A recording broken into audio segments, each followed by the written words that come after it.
Hello everyone, this is MD Taufiq and welcome back to my channel Taufiq classes. इस video के through आज हम लोग ऑब्जेक्टिव्स ऑफ मैनेजमेंट के बारे में पढ़ेंगे।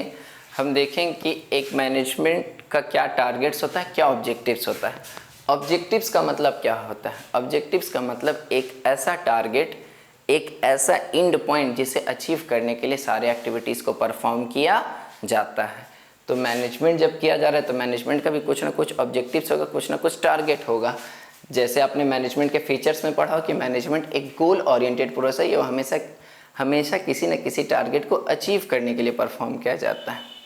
तो मैनेजमेंट के ऑब्जेक्टिव्स को 3 कैटेगरी में क्लासीफाई किया गया है। पहला ऑर्गेनाइजेशनल ऑब्जेक्टिव, दूसरा सोशल ऑब्जेक्टिव और तीसरा personal objective.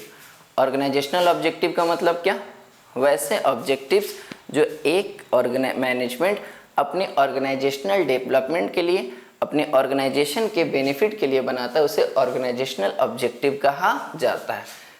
AIIMS at prosperity and growth of organisation, यानी वो ऑब्जेक्टिव्स जो एक मैनेजमेंट अपने ऑर्गेनाइजेशनल ग्रोथ के लिए बनाता हो, ऑर्गेनाइजेशनल बेनिफिट के लिए बनाता हो, उसे ऑर्गेनाइजेशनल ऑब्जेक्टिव कहा जाता है। जिसमें 3 आता है, सर्वाइवल, प्रॉफिट और ग्रोथ। सर्वाइवल का मतलब क्या? यानी एक बिजनेस का पहला ऑब्जेक्ट क्या होता है कि वो अपने बिजनेस को लंबे समय तक सर्वाइव करे, अपने बिजनेस को लंबे समय तक चलाए। दूसरा, वो अपने बिजनेस में क्या करे, जब अपने बिजनेस को लंबे समय तक चलाएगा तो उसके साथ साथ कुछ प्रॉफिट कमाना चाहेगा कि उसके बिजनेस में एक adequate amount of profit earn हो। तो दूसरा क्या करता है, अपने सर्वाइवल के साथ साथ वो अपने बिजनेस में प्रॉफिट कमाना चाहता है। और जब एक बिजनेस कंटिन्यूअस बेसिस पर प्रॉफिट अर्न करता है तो वो चाहता है कि वो अपने बिजनेस के साइज को और एक्सपेंड करे, अपने बिजनेस का ग्रोथ करे, अपने बिजनेस का डेवलपमेंट करे।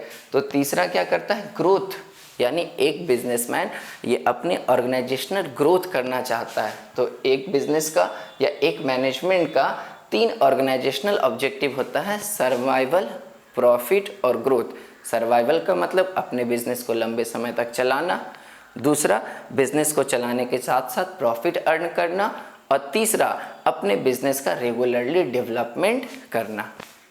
जब आप ऑर्गेनाइजेशनल ऑब्जेक्टिव के बाद हम लोग देखेंगे सोशल ऑब्जेक्टिव। सोशल ऑब्जेक्टिव्स क्या होता है? तो वैसे ऑब्जेक्टिव्स जो एक बिजनेसमैन या वैसा ऑब्जेक्टिव जो एक मैनेजर अपने सोसाइटी के वेलफेयर के लिए, सोशल डेवलपमेंट के लिए जिस ऑब्जेक्टिव्स को सेट किया जाता है उसे सोशल ऑब्जेक्टिव्स कहते हैं। जैसे हमने लिखा है, the objectives made for social welfare और फुलफिल सोशल ऑब्लिगेशन, यानी वो ऑब्जेक्टिव जो एक सोसाइटी डेवलपमेंट के लिए, सोशल वेलफेयर के लिए या अपने सोसाइटी के रिस्पॉन्सिबिलिटी को फुलफिल करने के लिए सेट किए जाते हैं, उन ऑब्जेक्टिव्स को ही सोशल ऑब्जेक्टिव कहा जाता है। तो एक मैनेजमेंट भी कुछ सोशल ऑब्जेक्टिव, सोशल ऑब्लिगेशंस को फुलफिल करता है, जिसमें सबसे पहला है supply quality product at reasonable price, यानी एक मैनेजमेंट अपने सोसाइटी में अच्छे से अच्छा प्रोडक्ट कम से कम दाम में, कम से कम प्राइस में अवेलेबल कराता है, जिससे सोसाइटी का लिविंग स्टैंडर्ड इंक्रीज करता है। दूसरा, प्रोवाइड एम्प्लॉयमेंट अपॉर्चुनिटीज़। एक सोसाइटी में कई वीकर कैटेगरीज होता है, एक सोसाइटी में एम्प्लॉयमेंट अपॉर्चुनिटीज़ के जनरेट करके वो सोसाइटी के अनएम्प्लॉयमेंट को दूर किया जा सकता है। तीसरा, इको फ्रेंडली मेथड, यानी एक ऑर्गेनाइजेशन ऐसे मेथड्स का यूज़ करता है, ऐसे पॉलिसीज़ का यूज़ करता है जिससे सोसाइटी को में पॉल्यूशन ना हो, सोसाइटी को सेव किया जा सके, सोसाइटी को पॉल्यूटेड होने से बचाया जा सके। Plus contribute in economic growth, यानी एक मैनेजमेंट जो होता है वो एक कंट्री के या उस सोसाइटी को सोशल नीड्स को फुलफिल करके या सोशल फाइनेंशियल हेल्प करके क्या करता है, वह सोसाइटी के डेवलपमेंट का, सोसाइटी के इकोनॉमिक ग्रोथ में भी कंट्रीब्यूट करता है। तो ये सारे ऑब्जेक्टिव्स ऐसे थे जिनसे सोसाइटी का फ़ायदा होता है, सोशल बेनिफिट होता है, इसलिए इसे सोशल ऑब्जेक्टिव्स कहा जाता है। और लास्ट, पर्सनल और इंडिविजुअल ऑब्जेक्टिव्स, यानी एक मैनेजमेंट को चलाने के लिए सबसे ज़रूरी क्या होता है, उसके एम्प्लॉयज़, उसके ह्यूमन रिसोर्सेस।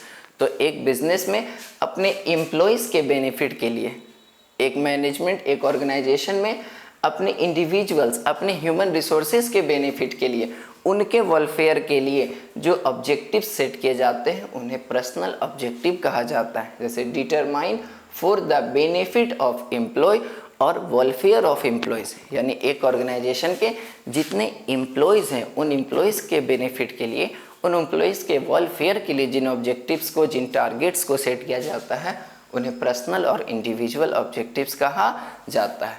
जैसे provide fair and adequate remuneration, यानी एक एम्प्लॉय को कॉम्पिटिटिव सैलरी देके, एक एम्प्लॉय को उसके काम के अकॉर्डिंग सही सैलरी देकर देना क्या है, एक मैनेजमेंट का पर्सनल ऑब्जेक्टिव है। दूसरा, provide good and healthy environment, यानी एक मैनेजमेंट का एक पर्सनल ऑब्जेक्टिव ये भी होता है कि वो अपने एम्प्लॉयज़ को ऐसा इन्वायरमेंट अवेलेबल कराए, अपने एम्प्लॉयज़ को एक ऐसा हेल्दी इन्वायरमेंट अवेलेबल कराए जहां वो सेफ्टी के साथ, सिक्योरिटी के साथ काम कर सके। तीसरा, provide bonus and share in profits, यानी एम्प्लॉयज़ को मोटिवेट करने के लिए कभी कभी एक ऑर्गेनाइजेशन उन्हें बोनस दे देता है, प्रॉफिट में कुछ शेयर दे देता है। जैसे एक कंपनी में एक पॉलिसी आता है भाई, ESOP, employ stock option plan, यानी वो अपने एम्प्लॉयज़ को कम से कम रेट में सिक्योरिटीज शेयर वगैरह प्रोवाइड करता है जिससे एम्प्लॉयज़ मोटिवेट होते हैं। तो ये सारे ऑब्जेक्टिव्स ऐसे ऑब्जेक्टिव्स हैं जिनसे एम्प्लॉय को फ़ायदा होता है, एम्प्लॉयज़ का बेनिफिट होता है, इसलिए इसे पर्सनल ऑब्जेक्टिव्स कहा जाता है। तो हमने इस वीडियो में क्या पढ़ा कि मैनेजमेंट के 3 ऑब्जेक्टिव्स हैं, ऑर्गेनाइजेशनल, सोशल और पर्सनल।